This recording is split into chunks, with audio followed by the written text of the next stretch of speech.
How's it going? Strife here, and today I'm making an update to my Guardian Guide since it has been a while, and since Ascended Amulets are now out, I thought now would be a good time to do it. So starting off with armor, don't let the looks deceive you. This is Knight's gear now, so full power, precision, toughness, and then again, Superior Rune of the Soldier, just because that shouts remove a condition in an organized group is so good. Moving down to weapons. Weapons, again, are all knights as well, and I'll get to the reasoning why in a bit. So as far as jewelry goes, this is where Ascended comes in. As you can see, all four of my Ascended pieces are Berserker stats, power, precision, crit damage. The reason I did this is because I was trying to get a mix between survivability and damage, and since Berserker Ascended has some of the best stat ratios, meaning you get the most crit damage for the least amount of stat point loss. Those are the best to go for, along with the Ruby Jewels if you are going for a build that mixes Berserker and Knights. And as far as armor goes, so armor, you can see I'm sitting at 3083 right now. The reason I went Knights two-handed weapons is because in general the two-handed weapons have pretty bad stat ratios. And I kind of try and sit around 3000 armor just because from experience that's the amount that gives you the ability to be a pretty good anchor for your group while still doing damage with some Berserker. And also, once Ascended earrings come out, I can keep this set up and just replace these two emerald earrings with the Ascended Berserker earrings. So I'll lose out on 112 toughness, which will still put me right around the 3000 range. So I did this for future updates as well. Then as far as crit chance, you can see it's actually 48% because the Sigil of Accuracy doesn't show up. So with your 100% Fury uptime, if you're running a 3-warrior group and then Food and Banner of Discipline, it's going to put you around 75%, which is really good for both altruistic healing and then proccing your pies, which is the food I eat as well. Moving over to weapons. So if I know I'm not going to range something, then I'll have hammer on swap, just because something like the protection and the ring of warding can be useful in some situations. If you do range, then obviously you want the scepter equipped, and focus or shield is situational. I have energy on both my scepter and my staff, because usually I like having that extra dodge on my ranged weapon. If you need to switch to ranged while you're in melee, usually it means you want to get out of melee range. So having that dodge available, even if you don't have your endurance all the way up before switching, it just lets you dodge out and get to range if you need it. And then on staff, it's really good if you're running through trash as well. You can swap to that and get an extra dodge to dodge through whatever's hitting you. The last thing I wanted to mention is I was talking about toughness and anchor earlier. So the Guardian in my group is the anchor. What that means is when we run a 3-warrior, 1 Mesmer, 1 Guardian group, the Warrior and the Mesmers are in full Berserker, so they're sitting around 2100 tough or armor or lower.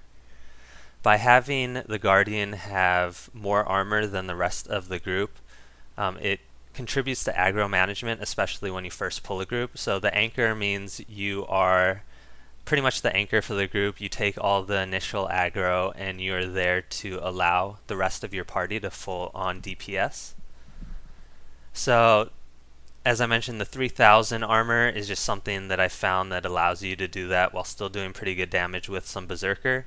It's really up to the player on how comfortable they are at being an anchor. You can go full Knights if you wanted. You can switch that gear up. This isn't set in stone.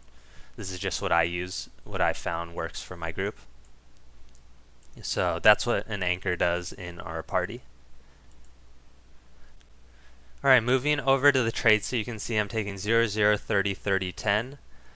For the Valor line, this is the altruistic healing line, so it's going to give you some toughness and it's really going to increase that crit damage, which is good because you have a high crit chance. So Retributive Armor is going to give you a really good bonus to your crit chance because of the Knight's gear. Then Purity, I just took that. It's your passive condition removal, and there's nothing else that's really good for dungeons in general. And then going over to 30 altruistic healing. So this is the main reason you take this in the first place.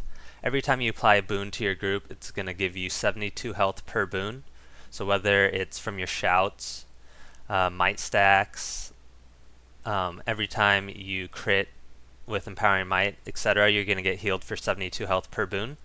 So with 5 people getting boons, it's pretty much 360 health per boon that you provide to the group, which can be very valuable since guardians give a lot of boons. They put symbols down to constantly tick boons. They have shouts, etc. The honor line. So the honor line really benefits from your crit chance. There are a few traits in here. So vigorous precision means you're pretty much always going to have vigor up for more dodges, faster endurance recharge. Then of course you want shouts recharge faster. Selfless daring goes well with vigor because every time you dodge you heal for, I forget the exact amount, it's over 400 though, it's like 430. And then empowering might. So empowering might, every time you crit you give everyone a might stack, so you get 360 health. It does have a 1 second internal cooldown, so you can only do it at most once per second, but it's still really good for overall healing. And then two-handed mastery is what I use just because a lot of the times you're using two hands on swap, so you're pretty much getting a 20% cooldown for all 8 of your skills, and it's really valuable for things like ring of warding, pulling, symbols, just everything in general. And then the last line is virtues. So inspired virtues, it's a nice burst heal coupled with your virtues down here because you're going to give everyone boons. And then the real reason that you take this is because either Master of Consecrations or improved Spirit Weapon duration. Especially in Fractals and a few dungeons, Reflections are really good, and Guardian has the most Reflection uptime. Alright, so out here I wanted to talk about skills a little bit more. As far as utility skills go, it's pretty simple on Guardian. You always want 3 shouts unless you need reflection for the most part, so hold the line and stand your ground are your 2 go-to shouts. You pretty much always have those up. Your third shout is either going to be retreat or save yourselves. It's more situational. Retreat obviously you always want when you are running through trash, and then whenever you need that extra Aegis block. Save yourselves can be used when you know there are going to be a lot of conditions or you just need it for DPSing something simple down.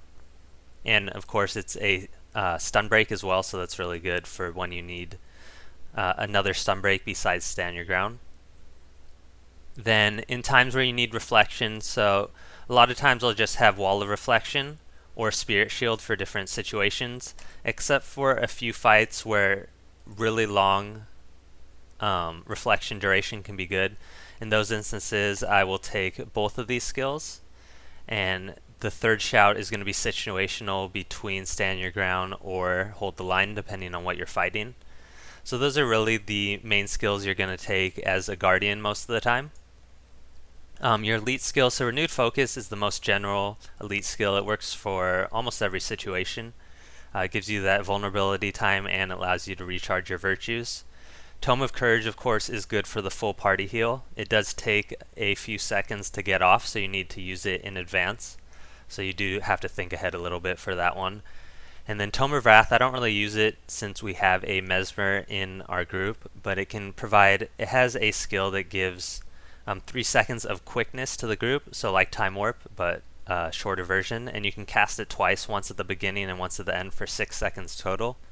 So obviously that doesn't compare to a 10-second Time Warp and allowing you to use your main hand of weapons at DPS instead of being stuck in Tome. So I don't personally use that, but it can be useful in the right situations. As far as my heal goes, so I use the human racial heal because I like the shorter cooldown. There are some situations like GL for instance, or the Dredge Fractal with Shelter can be more useful for that block duration. And then Signet, if you don't have the racial heal, you can use Signet. I don't like Signet as much because of the 10-second longer cooldown rate. When I am in a battle where I need multiple heals, it's usually going to be pretty quick where I need that heal backup. So that 10-second duration can mean the difference between life or death in a fight when I have to wait 10 more seconds for my burst heal. So that's why I like the shorter cooldown duration since I don't have the 10 in Radiance for the Signet cooldown. Alright, as for weapons, real quick, it's pretty straightforward for the most part. So Greatsword is your pretty straightforward damage weapon. You have the Whirling Wrath and the symbol to place down, the leap for either blinding or when you're just running through stuff to get ahead faster.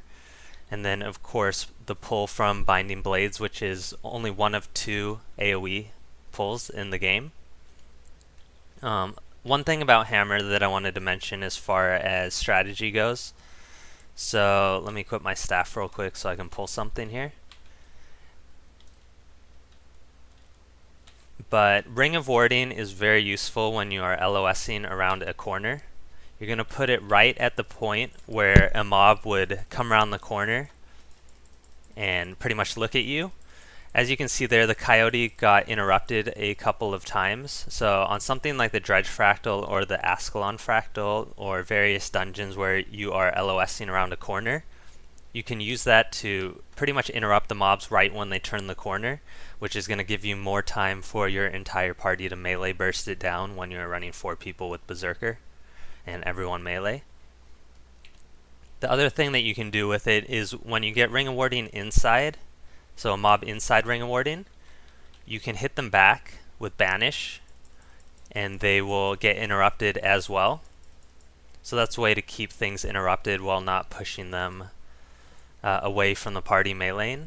So those are 2 instances for higher level fractals and more advanced melee techniques for your entire group that you can use Hammer to keep foes interrupted while you burst them down for trash. So those are really the main things for Guardian weapons. Everything else is pretty much straightforward. You know, Staff Empowering Might's going to give your group 12 stacks of might, 3 charges each. It's going to heal you if you have low health. I usually don't use it too often in a fight anymore because you are taking away from your personal DPS, and with 3 warriors and a Mesmer you usually have close to 25 might stacks anyways, so you don't really need it for might as much. And now that I've gotten a little bit more comfortable and don't really die often on Guardian, I don't find myself using Staff on offhand very often in fights, but that is an option if you need it. So overall, hopefully this Guardian guide helped you out a bit more and this update helped you out, and thanks for watching.